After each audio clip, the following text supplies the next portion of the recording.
So I was talking to my business partner slash best mate today, and we were just reflecting on all the things we've learned over the past few months of building a business. And it made me think, what if I was to start again would be the top three frameworks, notions, principles that I would want to have known and, had that foresight planning when you start a business. Well, that's exactly what I'm going to cover today. So this is going to be the top three things I've learned scaling a business. First one, already opened. Multidisciplinary thinking. What is that? Well, Charlie Munger, very famous person, believes that people make mistakes in the decision-making process because they don't have multidisciplinary approach. A multidisciplinary thinking slash approach slash framework is using different disciplines in life, say physics, biology, math, reasoning, history, business, combining them all together to amalgamate and to encapsulate in one kind of approach. So you're taking different factors and different facets from these disciplines and using them in your decision-making process. So a lot of people, they're very specialized in one area and try to solve all the problems with this one model. But ideally, what you want to have is to have several models that you can use simultaneously. So you're grabbing the different facets from each thing. And they then stack up until you have one direction. And then you get this effect when all the models come together and it's like this bingo moment. And you're probably thinking, well, Sam, what the fuck are you talking about? Let me give you an example. So I was listening to a podcast and I think this analogy was perfect. Say in physics, right? You flashback and you may be in physics class at the moment, or you've left school, left uni, whatever have you, and you're learning about friction. And you're like, what the fuck do I need to know about friction for? I was the same. Well, when you're a business owner, what is friction in business? Well, for our case, it's say that friction of getting a cold lead into a booked client, booked appointment. What's that process in between that customer journey? There's friction involved. Classic example of that is when, for us, as we obviously do paid advertisements and growth systems, when a cold person goes from a paid ad, they then submit their information, or if they're going from a paid ad to the landing page, what type of friction is there? So that's just an example. So to use this approach and use this first thing that we've learned in business is to be constantly learning.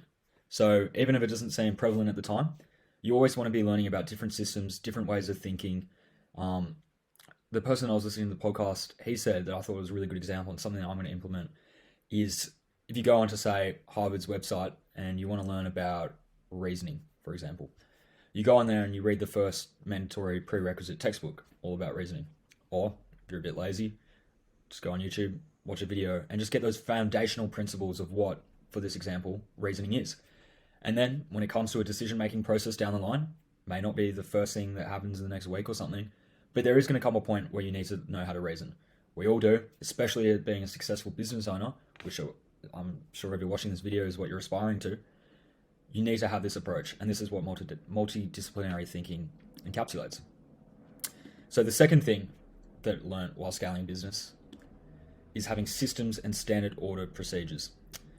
So what do we mean by that? Well, firstly, there's intellectual systems, and then there's obviously tangible systems. I'm going to make a complete 30-40 minute video all about systems and standard operating procedures.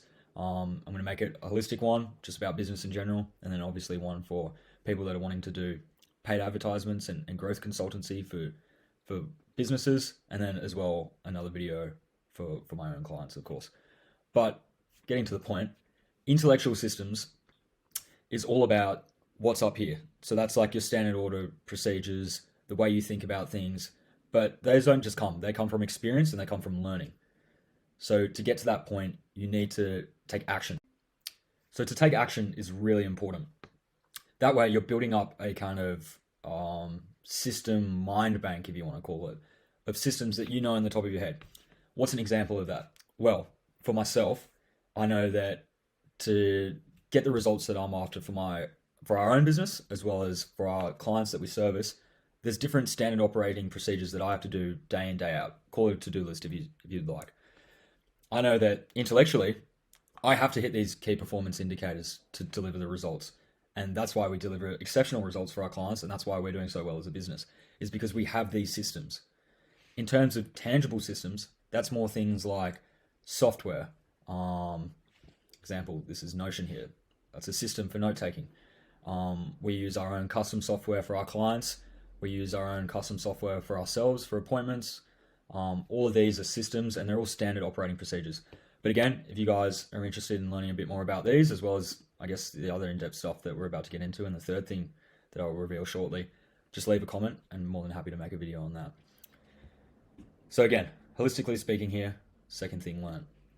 The final, or at least the top 3 things that I've learned while scaling our business and helping to scale other businesses is you don't actually need to overwork it just for the sake of overworking it.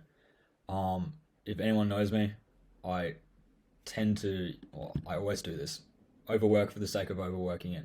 It's almost an ego thing.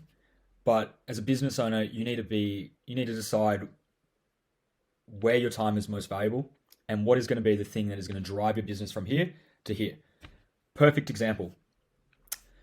Making a Facebook post and spending 3 hours changing the font.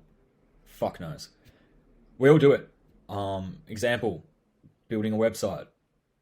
Taking weeks to build a website.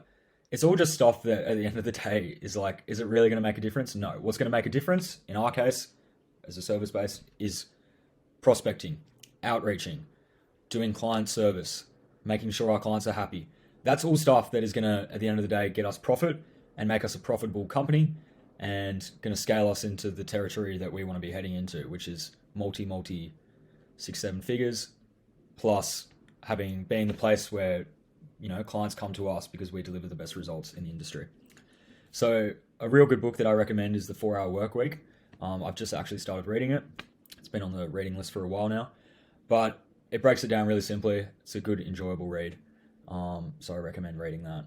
Kind of sums it up a bit better. But again, if you guys are interested, I can condense all that and make a video on it. So these were the top 3 things learned. Again, always going to be continually learning. So multidisciplinary thinking, systems and standard operating procedures, and not needing to overwork and actually just focusing on things that are going to drive your business forward. So I hope this has been of good value. Again, if any of this is of interest and you want me to explain it a bit more, drop a comment below. Appreciate it.